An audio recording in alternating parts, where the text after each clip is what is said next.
Hi everybody, welcome back to the channel and welcome to episode 3 on custom painting a Volkswagen T4 bonnet. As you can see, we've got the bonnet suspended from the ceiling. That's how we're painting it today. Now I'm going to run through the bits because I left you off in part 2 and we just dropped the high build primer down, and I said in the end of part 2 I was going to leave it in the studio for an hour and then take it outside and leave it to bake in the sun, and that's what I did. If you've got that sort of opportunity to do that, where you've got nice bright sunlight, just get the panel out in the heat and let the sun do the work for you. When I came back to the panel after 3 hours, it felt like it had been on a booth cycle in a body shop. When you turn the booth off and go in to grab a panel, it's red hot, and that's how this was. It had cooked it right up. So let that cool down, kept it outside, put it in the shade, and then I'd done all the prep work outside. So all the last dirty part was all done out there, cleaned all the studio out, so we're good to go for sort of your base coats and that now, because it's quite clean in here. So flattered it back, I dropped the guide coat on first and then got a block with a 320 disc on it, and then went through and just blocked this off over the guide coat, tickled all around the edges, and then finished it off in a 800 disc, couple of 800 discs on a DA with an interface pad, and just went over the top. Nice pass, not really pressing hard, just let the DA do the work, just the weight of the DA on there, and just move it across, and it's give it a real nice silky smooth finish to work from. So that's all prepped up. We've got other stages to do on this before we come to paint, but I'll talk you through them with the products that we're using, because we've got a few products we're using today. Spray gun, as I said in part 2, you're sort of changing up your guns now because you're dropping base coats down. I've got the DeVilbiss GTI Pro, so it's one of the old ones of the DeVilbiss line, but a really good gun. These still are available, I think, sort of second hand. This is practically brand new. It's been used a couple of times. I've got the setup on a 1.2 with the TE10 cap. Be running this around 22, 23 PSI because it's a solid colour. Just get a nice coat down. So that's the gun we're going to use. Other things we've got is a solvent panel wipe degreaser.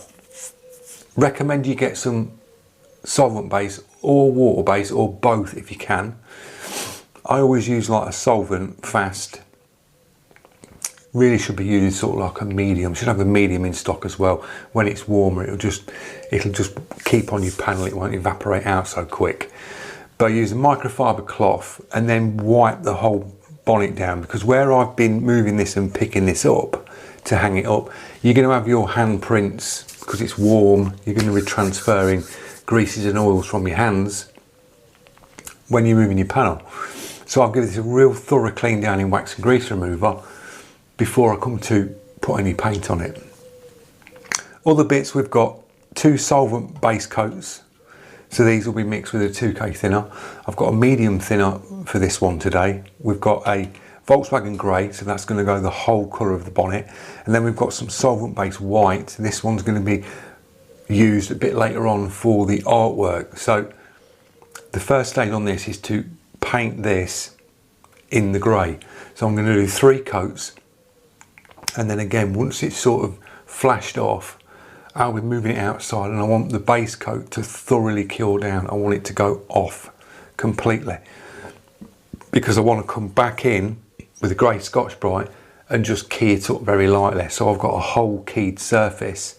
So when I've got it on the easel, everywhere's keyed up. So when it comes to the logo, because we've got the big logo to go on, I know the surface is instantly keyed. I can then position this, tape it up, spray that. I've got this area here where I can then put the white on, start working the portrait in, instead of just sort of putting the base coat down and then going sort of straight in after a quick flash off of paint. Usually you'd go in for your next coat after you've sort of flashed it off, but sticking masking tapes on and working on it, you want that paint to go off. So I've counted that into the process. So you just sort of got to think ahead on the processes that you do when you come to do one of these, like a bonnet or put artwork across, you really got to think about the paints underneath.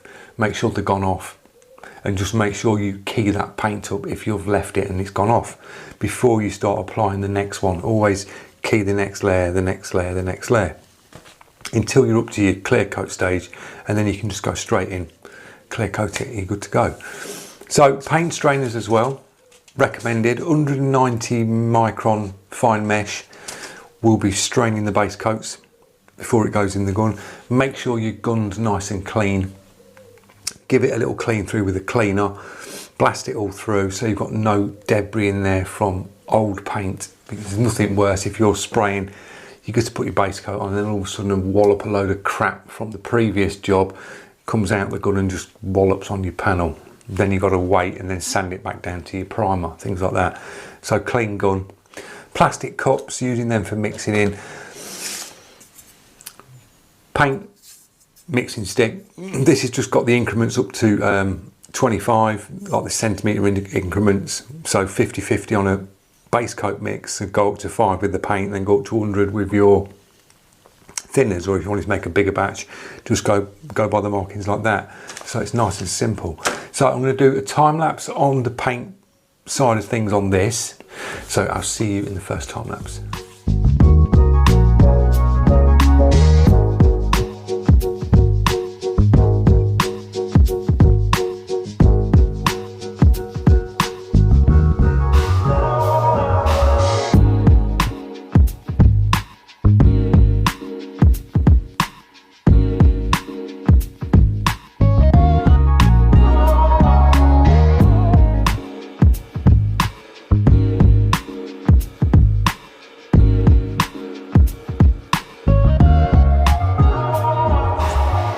Right guys, a little pause. You've seen in that time lapse we got the paint down. Went in sort of starting at the back, sort of nice and easy. So if you're painting a bonnet for the first time and you're a little bit unsure, do what I did and go on the inside and put a bit of paper on there on the inside, just tape it up and do a little test with your gun just to see what it's like. Press your trigger in. If you're going in sort of like 1.5 turns on your fluid, just press your trigger. If you get the nice paint flow, you get a nice sort of coverage in a band coming along at a sort of certain speed. Go with that and aim to just put not a full wet coat down so it looks loads of paint on there. You just want to go for that where you can't see the underneath, so you're getting coverage but you're not going over wet on it. Do a pass like that all the way around and just work it like a box. Go round it as a frame, do the edges, and then you see me come round to the front and I went and done the edges again but at a different angle with the spray gun. So I was catching it at sort of this angle along here and round the edges so it caught all the edges. And then just filled the centre flat, followed the way the bonnet goes with the gun and just work your way up overlapping. And then you get it sort of looking like this, where it's all uniform colour and it's laid down really nice. Now I used medium thinners on this, so it left it wet, left the base coat wet and flow out that little bit better. So it's gone down lovely and flat, really has gone down silky smooth on that. I've not really had a close look, but it looks like there is no dirt in it whatsoever. But I don't mind if there was, because I know I'm going in and now scotching it back, sort of flatten it down. And I've got enough paint on there to sort of, I could wet flat that if I wanted to, wet flat it back for the next process. But I'm just going to use a grey Scotch-Brite, nice and easy, and just dull your paint back. Don't press really hard. You're not aiming to dig away the paint. You're basically just scuffing the surface just to take that sheen off it and just dull it back. That's all you need to do. So that's the first thing to do. Now, bits that we're using in this sort of side now, we've used the primer gun in the first one, we've used the base coat gun. Now we're going to use a mini jet, and this is basically to put the white paint down for the portrait. So once this is keyed up, we're going to bag the bonnet off and I'm going to soft edge mask, but a bigger gap sort of round the portrait like that. Soft edge it, and then go in with very low pressure and thinned out paint. And I'm just going to just drop the paint in where I need it with the mini jet gun. It'll be perfect for it. And just basically project the artwork up so I see a face on the bonnet, and then go in while it's projecting and just blow in the white where I need it. Put a coat of white down, and then we can fit the logo. We can move the logo over, level the logo up, so measure it in. So we've got the artwork, so it looks sort of central to the bonnet here. Then we're going to drop the logo in white. So white base coat again. We can use the mini jet gun. The bonnet's going to be completely bagged off, and we can just spray in a couple of coats on the white base for the logo. Let that dry, demask it. That side's done. Concentrate on the portrait. Get that down. Now the paints we're using for the portrait, paints and sort of airbrushes. If you were doing something like this and you're doing portrait size, say you're having a go at your first sort of this sort of style portrait on a bonnet, I'm using the custom micron Takumi on a 018. You could use a 02, a 03 for this sort of size of artwork and how the details that are in it. It's got some details in there, it's got some textures in there. I'm going to add a few extra bits to it just to give it that little bit more of a pop. But using that brush, and I'll be using the Growler's Infinity on a 02 or a 015. I might swap it up and use that. Just have two brushes, probably one set with one colour in and the other one set with another colour, or one that I can use for quick changing, but one that's got a permanent colour in it with a lid on. Job done. It's just nice to click and swap over. When it comes to paints, I had to re-watch the sign video with the actual logo on an artwork just to double check what I painted that one in, because I've got other pieces of artwork that are going on this van. They're on the channel, guys, where I've painted the Chicano style on vinyl wrap. So if you want to see how you paint artwork onto vinyl wrap, because this is going to be a wrapped as well as airbrush work, it's had a lot of work done on it. So that is on the channel if you wanted to see that. So I had to look across at the other video just to see the paint scheme that I used to do them pieces of artwork. So I've pulled the colours out. We've got Createx Illustration Paints Grey, and I drop a little bit of orange in it and just sort of pull it across that colour wheel and just sort of warm it up slightly. That's very blue out of it. So we're using that one. FW Inks Black. I've got a cool, a grey and a white, and I've also got 4 tones of grayscale. We've got a 2, a 7, a 6 and a 4, I think. Yeah, 6, 10. There's just some that I've pulled out, and I can just mix up the shades as we go along and just work this portrait in. When it comes to the mixing sort of things for the paints, I'm using my isopropanol mix with the FW, but I'm not going too thin on this. I'm going to be running the air pressure around 15 psi, probably 20 to start, and then we'll just run it down to about 15, 16, round there, we'll see. But I don't want to thin it out too much. I want that consistency where I can spray it at a nice PSI, it hits the panel, stays, and I can just move fast and just crack on, instead of like having it too thin, it blowing out, having to really slow down. I want to do it at a certain pace so I can set my paint mix to match the speed I sort of want to work and get this down. So isopropanol, water, nice and simple. Pencils for projecting, just a standard tipped HB pencil, but really soften the edge up. So I sort of go over paper a few times and just take the point out and just make it a little bit more rounded so it's a little softer on the edge, because you're penciling onto paintwork. So it's a very fine outline you need and soft on your image. White pencil, watercolour. We can use that for just marking in the hair strands going across to the grey if we need it. Posca paint pens as well. Really handy if you're doing any sort of, if you want to get like the details in the eyelashes and you're not great at putting like the real fine flick outs with the eyelashes, you can use a black Posca. What I tend to do with this is drop your eyelashes in and then just flick over and just dust over very lightly your black airbrush paint, because the two blacks can sit very different when it comes to clear coat over them. Sometimes it can look too much and intense if you mix the blacks up, because all blacks are different, and when you clear over them they can look different, like gloss levels in the blacks. So I always tend to stick with the airbrush paint for like the eyelashes. When it comes to dot highlights, white Posca paint pen, brilliant, works really good. Pops nice when you clear over it. You get no dramas with it because it's a water-based acrylic at the end of the day, these pens. So clear coat over the top, it's not an issue. Projector for getting the artwork up. So really handy bit of kit to have. There's loads of ways we could go about this, putting the artwork across.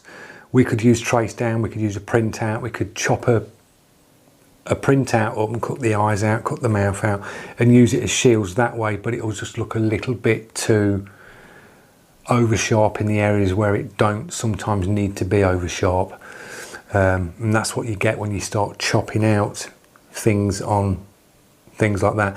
I think round the eyes and the sharp bits on the eyes are good for things like that. When it comes to lips and things, you see a lot of people where they cut the lips out and then hold it and spray, and it just puts a real sharp line around the lip and it just sort of looks flat. When lips shouldn't, you sort of soften them up and just soften it into the artwork, it just looks a lot better. So doing it that way for me, I don't go down that route. I would rather pencil in, use shields and use the soft edges where I need them and use the sharp edges where I need them. It just makes your artwork look that little bit more, it just looks better to the eye when you look at it. So just simple shields, you can cut them out yourself using manual artwork. So they're the bits. I'll move you on a time lapse on this. You're going to see a time lapse. We'll get this bit keyed up, get it ready. I've got to get the easel, the TV monitor set up because I'm working from a TV. So enjoy the video and I'll see you at the end.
There you go guys, we've got it all done.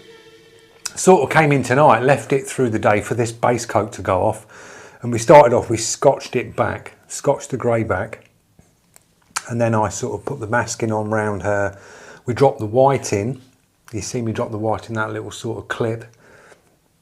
And then moved on to the airbrushing. Sort of went in with the Payne's grey, worked the Payne's grey, so you've got that nice, you've got that soft blue, but it blends across really nice with the grey. And then you've got the dark blacks. Once this is clear coated, these darks will real darken off once they get a bit of gloss on them. And then we finished off with the logo to the side in the bright white. It just really pops nice and clean with the dark Nardo grey, and you've just got the bright logo and then the matching with the white tones and the greys just blend into the rest of the grey. I think it's come out really, really well. Went really well tonight because it sort of cooled down. It was red hot through the day. I came in this morning, did a little bit, and then I've had to just leave it to cool down because it's been really, really hot in here. I mean, it's 28 degrees in here now. No dramas with tip dry. I ran the brush around 20 psi, but just really was careful on the trigger on what paint I put down, because it would blow out because you're on a smooth surface. But we got it down. So I hope you've picked up plenty in this video. We've got one more to go, which is going to be clear coating this, so I can take you through the clear coat stage and do the process of that. So thanks for watching, guys. Drop your comments, tell me your thoughts on the bonnet, and I will see you in the last part when we clear coat it and get it all finished. Thanks for watching. Cheers, guys.